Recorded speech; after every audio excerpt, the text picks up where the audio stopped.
আসসালামু আলাইকুম, সবাইকে স্বাগতম আমাদের আজকের ভিডিওতে। আমরা বর্তমানে ইউটিউব সহ বিভিন্ন সোশ্যাল মিডিয়াতে দেখতে পাচ্ছি যে কয়েকজন নাস্তিকতা প্রচারের জন্যে উঠে পড়ে লেগেছে। আমি তাদেরকে সাধুবাদ জানাই, তাদের এই চেষ্টা তারা করতেই পারেন, এই অধিকার তাদের রয়েছে, তাদের বিশ্বাসকে তারা প্রচার করতেই পারেন। নাস্তিকতা হচ্ছে আল্লাহর অস্তিত্বে অবিশ্বাস করা। এই অধিকার অবশ্যই কারো আছে, কেউ না দেখে অবশ্যই কাউকে অবিশ্বাস করতেই পারে, আল্লাহর অস্তিত্বে অবিশ্বাস করতেই পারে এবং সে তার মতামতকে প্রচার করার চেষ্টা করতেই পারে। কিন্তু সেটা যদি শুধুমাত্র একটি ধর্মের বিরুদ্ধে যায়, তখন এটা বোঝা যায় যে এটা অবশ্যই উদ্দেশ্য প্রণোদিত। কারণ আমাদের বর্তমানে আমরা জানি দীর্ঘদিন ধরে আসিফ মহিউদ্দিন সাহেব চেষ্টা করছিলেন নাস্তিকতা প্রচারের জন্যে। বর্তমানে আসাদ নূর, ইমরান বিন বশির, মুফতি মাসুদ সহ বেশ কয়েকজন এই দলভুক্ত হয়েছেন এবং তারা কন্টিনিউ সোশ্যাল মিডিয়াতে বিভিন্ন কন্টেন্ট তৈরি করছেন ইসলামের বিরুদ্ধে। তাদের নির্দিষ্ট মতামত থাকতেই পারে, তবে নাস্তিকতা প্রচার না করে কেন তারা শুধু ইসলাম বিদ্বেষ প্রচার করছেন এই বিষয়টা আমার মাথায় আসছে না। তারা চাইলে প্রত্যেকটা ধর্মের বিরুদ্ধেই কথা বলতে পারেন, যেহেতু তারা নাস্তিক, তারা কোনো ধর্মে বিশ্বাসী হবেন না। প্রত্যেকটা ধর্মেই বলার মতো বেশ কিছু বিষয় রয়েছে। বিভিন্ন ধর্মের বিভিন্ন গ্রন্থগুলি বিভিন্ন সময় পরিবর্তিত হওয়ার কারণে প্রত্যেকটা ধর্মগ্রন্থে অনেক সংযোজন বিয়োজন হয়েছে মানুষের দ্বারা বা মানুষের মাধ্যমে। তো এই জিনিসগুলিকে কিন্তু তারা কখনো আমরা দেখিনি, এই বিষয়গুলি নিয়ে তারা কখনো কোনো আলোচনা করেছেন বা কথা বলেছেন। তারা শুধুমাত্র ইসলাম ধর্মের বিরোধিতা করছেন এবং মানুষকে প্রচার করার চেষ্টা করছেন যে এই ধর্মটাই মিথ্যা, কিন্তু বাকিগুলি আসলে কতটুকু সত্যি এটাকে নিয়ে তারা কিন্তু কোনো এখন পর্যন্ত আমার জানা মতো কোনো ভিডিও তৈরি করেনি বা কোনো মাধ্যমে কিছু বলেননি। আমি এই ভাইদের উদ্দেশ্যে বলতে চাই, আপনাদের এই একটি ধর্মের পেছনে লাগার মূল কারণটা কী, এটা একটি ভিডিওর মাধ্যমে জাতির কাছে উন্মুক্ত করবেন। এটা আমার কাছে মনে হয় যে তারা বিভিন্ন দেশে অ্যাসাইলামে রয়েছেন, অন্যান্য ধর্মের বিরুদ্ধে বললে তাদের এই সুযোগ হয়তোবা থাকবে না, এই কারণে হয়তোবা তারা অন্য ধর্মের বিরুদ্ধে বলতে চান না। আর বিশেষ করে ইসলামের বিরুদ্ধে বলা যতটা সহজ, অন্য ধর্মের বিরুদ্ধে বলাটা অতটা সহজ নয়, তাই তারা হয়তোবা এই চেষ্টাও করেন না কখনো।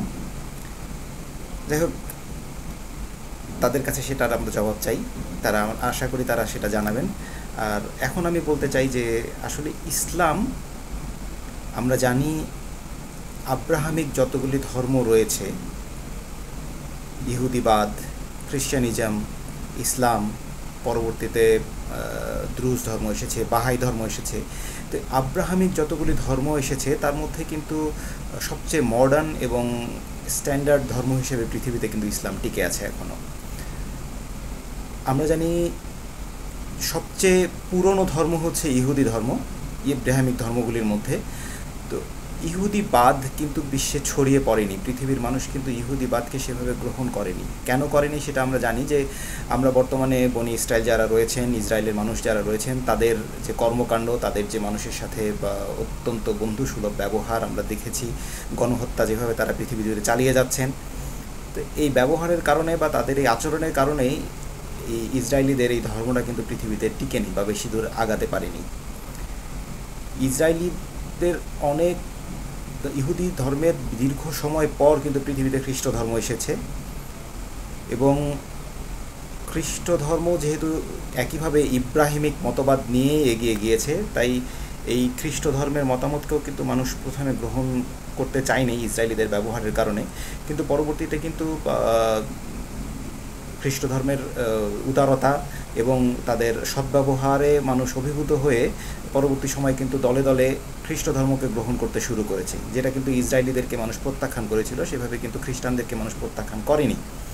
এবং আমরা জানি খ্রিস্টের আবির্ভাবেরও প্রায় 600 বছর পর ইসলাম ধর্ম এসেছে। এই 600 বছরে কিন্তু পুরো পৃথিবীতে মোটামুটি খ্রিস্ট ধর্ম ছড়িয়ে পড়েছিল। আমরা ইসলামের প্রাক ইসলামী যুগের ইতিহাস ঘাঁটলে দেখি যে মোটামুটি মধ্যপ্রাচ্যেরও অনেক জায়গায় কিন্তু খ্রিস্টান শাসকরা শাসন করেছেন। ইউরোপ তখন মোটামুটি খ্রিস্টানদের দখলেই প্রায় চলে গেছে, আফ্রিকারও অনেকগুলি অঞ্চল খ্রিস্টানদের দখলে চলে গিয়েছিল। তো দীর্ঘ এই 600 বছরে কিন্তু খ্রিস্ট ধর্মের ব্যাপক প্রসার হয়েছিল, ব্যাপক প্রচার এবং প্রসার দুটোই হয়েছিল, এবং যে কারণে কিন্তু সারা পৃথিবীতে দলে দলে মানুষ খ্রিস্টান ধর্ম গ্রহণ করেছিল ইহুদিবাদের চেয়ে তাদের উদারতা দেখে। প্রায় 600 বছর পরে জন্মানো, উদ্ভব হওয়া ইসলাম ধর্ম, যা পূর্বের খ্রিস্ট ধর্ম এবং ইহুদি ধর্মের আল্লাহ প্রদত্ত রীতিনীতিকে গ্রহণ করে এগিয়ে গিয়েছে, সেই ধর্ম কিন্তু পরবর্তীতে এই অন্যান্য ধর্মগুলির সাথে প্রতিযোগিতা করে বর্তমানে বিশ্বে দ্বিতীয় ধর্ম হিসেবে প্রতিষ্ঠিত হয়েছে। আপনারা ইসলাম ধর্মকে বর্বর এবং গণহত্যা চালানো একটা ধর্ম হিসেবে প্রচার করার চেষ্টা করছেন। হ্যাঁ, আমি স্বীকার করছি ইসলাম ধর্মের সাথে বা এই অনেকগুলি যুদ্ধ, জিহাদ জড়িয়ে আছে, অনেক যুদ্ধের ইতিহাস, অনেক রক্তপাতের ইতিহাস জড়িয়ে আছে। কিন্তু যুদ্ধ জয় বা দেশ জয় করার চেষ্টা, এটা কিন্তু অনেক প্রাচীন। এটা ধর্মীয় কোনো রীতিনীতির মধ্যে শুধু আপনি যদি বেঁধে রাখেন তাহলেই হবে না। দেশ জয় করার চেষ্টা, যুদ্ধ জয় করার চেষ্টা কিন্তু অনেক প্রাচীন একটা বিষয়। পৃথিবীর শুরু থেকেই, মানব সভ্যতা শুরু থেকে এটা হয়ে এসেছে। তবে মুসলিমরা যখন যুদ্ধ করেছে বা জিহাদ করেছে, তারা কিন্তু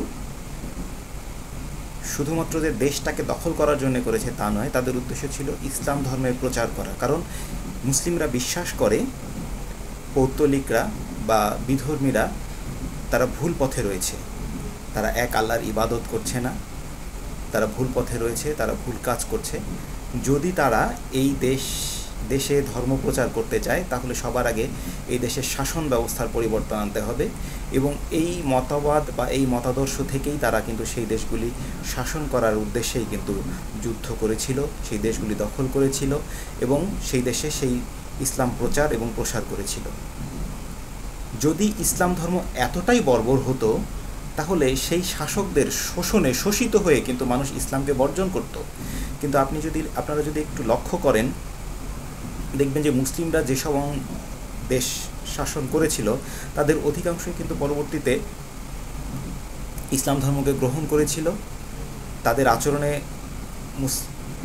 খুশি হয়ে কিন্তু মানুষ দলে দলে ইসলাম ধর্ম গ্রহণ করেছে। ইসলাম ধর্মের উদারতা দেখে তারা কিন্তু শাসকদের সুব্যবহার, সদ্ব্যবহার দেখে কিন্তু মানুষ দলে দলে ইসলাম ধর্ম গ্রহণ করেছে এবং এভাবেই কিন্তু ইসলাম পৃথিবীতে দ্বিতীয় ধর্ম হিসেবে নিজেকে প্রতিষ্ঠিত করেছে। আমরা যদি ভারতবর্ষের কথাই মনে করি, ভারতবর্ষে ইসলামের আগমন দ্বাদশ বা ত্রয়োদশ শতাব্দীর দিকে। তার আগে কিন্তু হাজার হাজার বছর ধরে এই ভারতবর্ষে পৌত্তলিকরা, বিশেষ করে হিন্দু এবং বৌদ্ধরা সহাবস্থান করেছিল। বিভিন্ন জায়গায় হিন্দু এবং বৌদ্ধদের মধ্যে অনেক সংঘাতের ইতিহাস রয়েছে। আবার তারা সহমর্মিতার সাথে অনেক জায়গায় বসবাস করেছে। এই যে হাজার বছরের ঐতিহ্য, এই ঐতিহ্যকে কিন্তু কয়েকশো বছরের মধ্যেই মুসলিমদের উদারতায় অভিভূত হয়ে মানুষ বর্জন করেছিল এবং এই এত বছরে কয়েক হাজার হাজার ধর্ম রয়েছে আমাদের এই ভারতবর্ষে। এত হাজার হাজার ধর্ম থেকে ইসলাম কিন্তু এই ভারতবর্ষেও দ্বিতীয় ধর্ম হিসেবে প্রতিষ্ঠিত হয়েছে এবং কিছু কিছু অঞ্চলে, যেমন আমাদের বাংলাদেশ, পাকিস্তান এবং ভারতেরও বেশ কিছু জায়গায় কিন্তু ইসলাম নিজেকে এক নম্বর ধর্ম হিসেবে প্রতিষ্ঠিত করতে পেরেছে। এটার কারণটা কি ভাই?